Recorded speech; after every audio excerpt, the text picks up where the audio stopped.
तो दोस्तों, आज हम लोग कुछ क्वेश्चन इम्पोर्टेंट क्वेश्चन यानी मानव शरीर से संबंधित जो भी इम्पोर्टेंट क्वेश्चन बन रहा है उसको देखने की कोशिश करेंगे। जो भी मानव शरीर से संबंधित महत्वपूर्ण प्रश्न है उसको आज देखेंगे और समझेंगे। बाकी जो भी क्वेश्चन होगा धीरे धीरे हम लोग करते जाएंगे। अभी कुछ क्वेश्चन है, उस क्वेश्चन को पढ़ते हैं और उसका आंसर जानने की कोशिश करते हैं। चलिए कुछ बिना देरी किए हुए हम स्टार्ट करते हैं। इसमें सबसे पहला क्वेश्चन है कि यानी मानव शरीर यानी इंसान के शरीर में ह्यूमन बॉडी में यानी हमारे ह्यूमन बॉडी में रुधिर का कितना प्रतिशत प्लाज्मा पाया जाता है ना।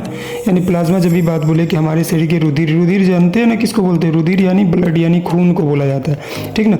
यानी हमारे खून में प्लाज्मा कितना प्रतिशत पाया जाता है, तो याद रखेंगे इसमें ऑप्शन नंबर सी जो है वो करेक्ट होगा। 55% हमारे खून में प्लाज्मा पाया जाता है, ठीक। ओके, दूसरा क्वेश्चन पढ़ते हैं। अगला लिखा हुआ है कि प्लाज्मा में कितना प्रतिशत जल होता है। यानी जो प्लाज्मा जो हम लोग खून में प्लाज्मा पाया गया वो प्लाज्मा में लगभग 55% हमारे खून में प्लाज्मा ही है। उसके बाद बात करते हैं ये प्लाज्मा में जल कितना प्रतिशत है ना। जल यानी वाटर, पानी कितना प्रतिशत है इस प्लाज्मा में, तो लगभग इसमें जो है 90% पानी पाया जाता है प्लाज्मा में, है ना। बाकी आगे बात करते हैं।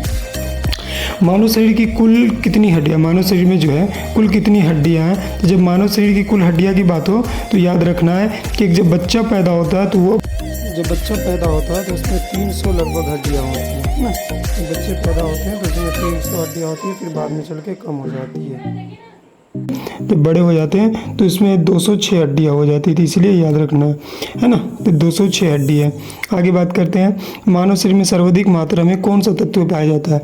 अगर मानव शरीर की बात हो उसमें बोला जाए कि सबसे अधिक में तत्व कौन सा पाया जाता है, तो लोहा यानी आयरन पाया जाता है, जो ऑप्शन नंबर बी हमारा करेक्ट हो जाएगा, ठीक ना। इसको हम लोग Fe से जानते हैं, है ना। जब आप लोग आगे पढ़ेंगे तो पता चलेगा Fe यानी कि हम लोग आयरन को Fe से जब दिखाते हैं। अब पूछे कि मानव शरीर की कोशिकाओं में गुणसूत्र, यानी हम सब जानते हैं कि ह्यूमन बॉडी जो है, मानव शरीर जो है किससे मिलकर बना है, तो यानी वो कोशिका से मिलकर बना है। तो कोशिका से मिलकर वही बोल रहा है कि कोशिका में गुणसूत्रों की संख्या कितनी है, तो याद रखना गुणसूत्रों की संख्या जो है वो 46 है। तो हमारे गुणसूत्रों की संख्या कितनी हो जाएगी? 46, इसलिए ऑप्शन नंबर डी करेक्ट हो जाएगा हमारा आंसर, ठीक। आगे बात करें कि मानव शरीर का पीएच मान अगर पूछे तो मानव शरीर का पीएच मान जो होता है, ये मान लिखा गया है, इसको मान याद रखेंगे, ओके ना। मान याद रखेंगे इसको, मान है ना। मान पीएच मान कितना होता है तो बात करेंगे ये पूछे तो, यानी कि इसका लगभग रेशियो होता है कि 7.34 से लेकर 7.34 से लेकर 7 जो होता है हमारा वो 4-5 के बीच में होता है ना। तो ऑप्शन नंबर आप लोग देख सकते हैं इसमें कौन सा करेक्ट होगा। तो 7.34 से लेकर 7.45 तक होता है, तो ऑप्शन नंबर जो सी दिख रहा है ये सूटेबल है, ये मैच कर रहा है, इसलिए ऑप्शन नंबर सी हो जाएगा हमारा, ओके। आगे पूछे शरीर का सबसे बड़ा अंग की बात करें तो यानी हम सब जानते हैं कि शरीर में अंग जो होता है वो बहुत सारे अंग है ना। तो अंग बहुत सारे हैं, जिसमें शरीर का सबसे बड़ा अंग पूछा है तो सबसे बड़ा अंग देखेंगे शरीर से लेकर नीचे तक तो त्वचा यानी स्किन, हमारा पैर से लेकर सर तक पूरे हर जगह त्वचा मिलता है, इसीलिए हमारा सबसे बड़ा अंग हो जाएगा त्वचा, ओके। अगला क्वेश्चन पढ़ने की कोशिश करते हैं। अगला क्वेश्चन है कि मानव शरीर का सबसे कठोर अस्थि, अस्थि का मतलब याद रखना है, अस्थि को हम लोग बोलते हैं बोन्स यानी हड्डी, है ना। तो मानव शरीर का सबसे मजबूत अगर हड्डी बात बोले तो मस्तिष्क में नहीं, मुंह में नहीं, पैर में नहीं, जबड़े की हड्डी जो होती है वो सबसे मजबूत होती है ना। जबड़े की हड्डी सब जानते हैं कहाँ पे होता है, ओके। आगे बात करते हैं कि मानव शरीर का सामान्य तापमान, जब भी अगर सामान्य मानव शरीर का ह्यूमन बॉडी का अगर टेम्परेचर की बात हो, है ना, नॉर्मल टेम्परेचर बात हो, तो आपसे दो तरह से पूछा जाएगा। एक तो सेल्सियस में पूछा जाएगा, ठीक, एक फ़ारेनहाइट में पूछा जाएगा। तो जब सेल्सियस में पूछे, ओके, तो सेल्सियस में पूछे तो याद रखना है सेल्सियस में हमारा जो होता है वो लगभग 37 होता है ना।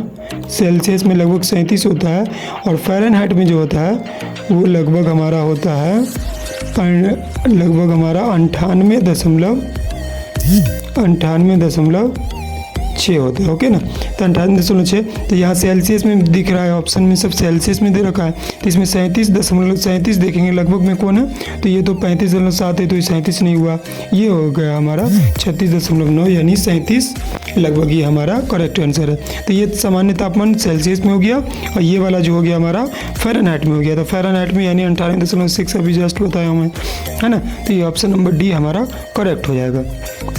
ओके, बात करते हैं आगे कि मानव शरीर की सबसे छोटी हड्डी। तो एक देखिए, आपसे 2 तरह से क्वेश्चन पूछेगा कि मानव शरीर की सबसे छोटी हड्डी कहाँ है और कौन सी है ना। तो मानव शरीर की सबसे छोटी हड्डी कहाँ है और कौन सी है, ये बात पूछे तो याद रखना वो हमारे कान में मौजूद होता है, जिसका नाम क्या है, एस्टेपिज, है ना। तो एस्टेपिज है जो हम लोग ऑप्शन नंबर सी से याद रखेंगे। अगला क्वेश्चन होता है सबसे छोटी हड्डी, तो बात कर लिए, अब सबसे बड़ी हड्डी को देखते हैं। तो सबसे बड़ी हड्डी अगर पूछे कि कहाँ और उसका नाम क्या है, तो याद रखना है कि सबसे बड़ी हड्डी जो होती है वो हमारे जांघ में मौजूद होती है, जो ऑप्शन नंबर बी है, उसका नाम हम लोग फीमर से जानते हैं, ओके। ठीक, आगे बात करते हैं कि मनुष्य के शरीर में लगभग कितनी अस्थियां पाई जाती है ना। तो यानी मनुष्य के खोपड़ी में अगर बात की मनुष्य की खोपड़ी में, तो याद रखना मनुष्य की खोपड़ी में कुल 8 है ना, 8 अस्थियां पाई जाती है, इसलिए ऑप्शन नंबर 8 सही होगा। आज के लिए यहीं तक रहने देते हैं, बाकी अगली क्लास में देखेंगे, इससे आगे जो भी इंपॉर्टेंट क्वेश्चन बन रहा है उससे आगे हम लोग जानने की कोशिश करेंगे। चलिए ठीक है, धन्यवाद, थैंक यू सो मच। आप लोग वीडियो को, हमारे चैनल को लाइक करें, है ना, और सब्सक्राइब भी साथ साथ में कर लें, ताकि हम